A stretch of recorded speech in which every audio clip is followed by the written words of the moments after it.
What happens to a king in retirement? Manu had been a good king. He had ruled well and presumably been merciful on more than one occasion because he was called Manu the Merciful. Now that his son was all grown up, Manu handed over the reins of the kingdom and went to the top of the Malay mountain. The name should not be confused with the Himalaya mountain range in northern India. The Malay mountain was in the south and was part of a much smaller range. Manu went to the top of that mountain to pray to the gods and to do yoga, which was as much a mental and spiritual exercise as a physical one. After 1,000,000 years of praying, seriously, I'm not joking, it was 1,000,000 years, Brahma, the creator, appeared before Manu. Brahma is one of the Holy Trinity, the others being Vishnu, the preserver, and Shiva, the destroyer. Also, Brahma is my dad. Brahma was pleased with Manu's devotion and asked him what he wanted. Manu had only one teeny tiny wish. It's almost nothing, he said. May I please just have the power to save all of the universe when the apocalyptic floods arrive? Brahma paused a long time and finally said, First, it's pretty weird that you said when and not if. And secondly, you knew that the apocalypse is a flood and not something else, like a nuclear war. And third, of course you can have the power to save all of the universe when the apocalypse arrives. As we go through more episodes, you'll see much more of this. Brahma is a god who's particularly easy to please. He goes about scattering wishes to any and all who pray to him. Giving someone the power to save the universe? That's just a regular day in the office for him. Happy with himself, Manu went back to a little hermitage.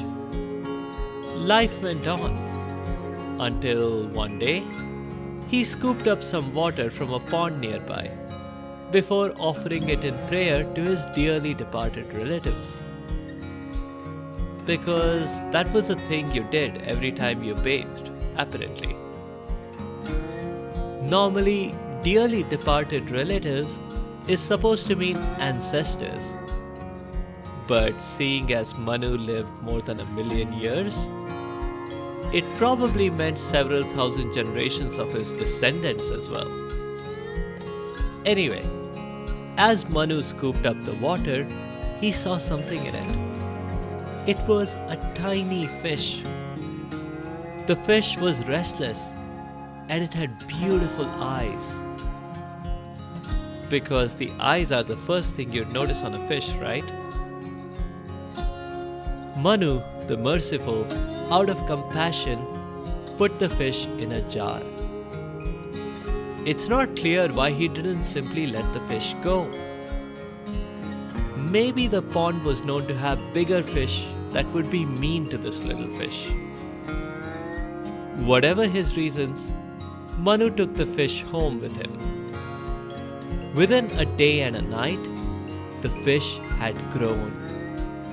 It was 16 fingers in length and was quite uncomfortable in the jar. It asked Manu to help. This is the first mention of it being a talking fish. But somehow, Manu was not surprised. He transferred the fish to a bucket. But again, within a day, it had grown and the bucket was too small for it. Manu, by now, should have seriously considered taking his fish to a vet. Instead, he simply transferred the fish to a well. Another day and night, and the fish had again grown too big. Manu moved it to a pond.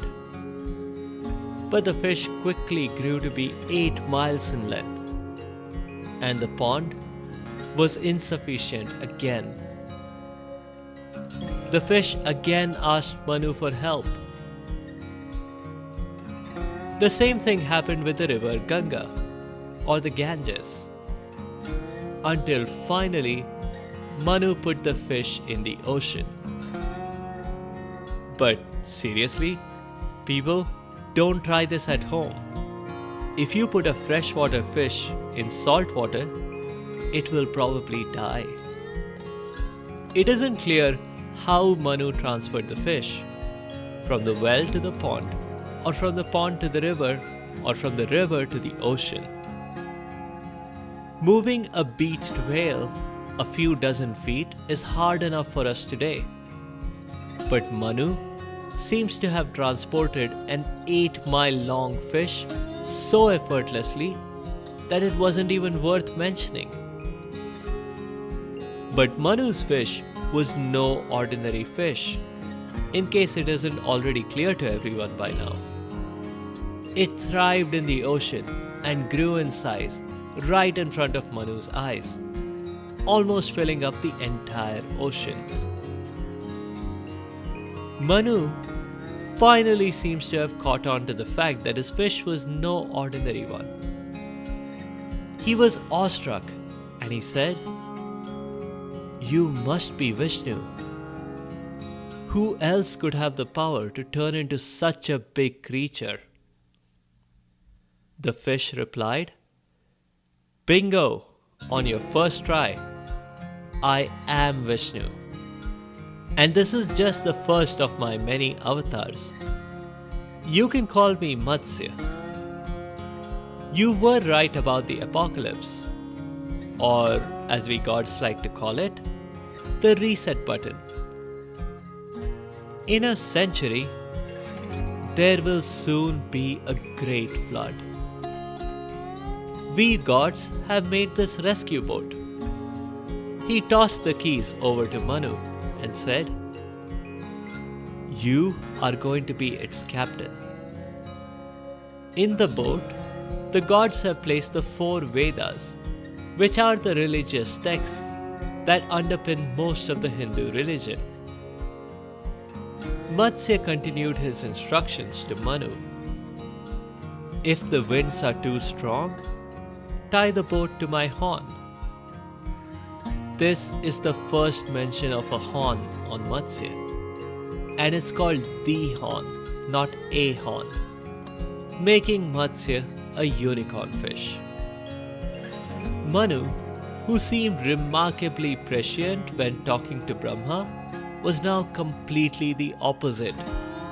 He was bursting with questions. Apocalyptic floods? When? How can I save everything? When will I see you again? Matsya said that from now there will be no rain for 100 years. There will be famine all over the world. All the evil people will be scorched to death by the rays of the sun, which will suddenly turn 7 times as powerful. There will be fire shooting out of mouths in the ground, which is a very reasonable way to describe lava from a volcano. From amongst all of these fires, there will emerge 7 clouds, and it will rain until all the seas are united. The whole earth will be one giant sea. When that happens, Manu, take this boat and this rope and fasten it to my horn. Everything will be destroyed, except for you, me, the Vedas, the Puranas, the sun, the moon, a wise man named Markandeya, the river Narmada. Those are the only things that will be preserved." Manu said, "I don't understand. When the whole earth is a mass of water, what does it mean for the river Narmada to be preserved?"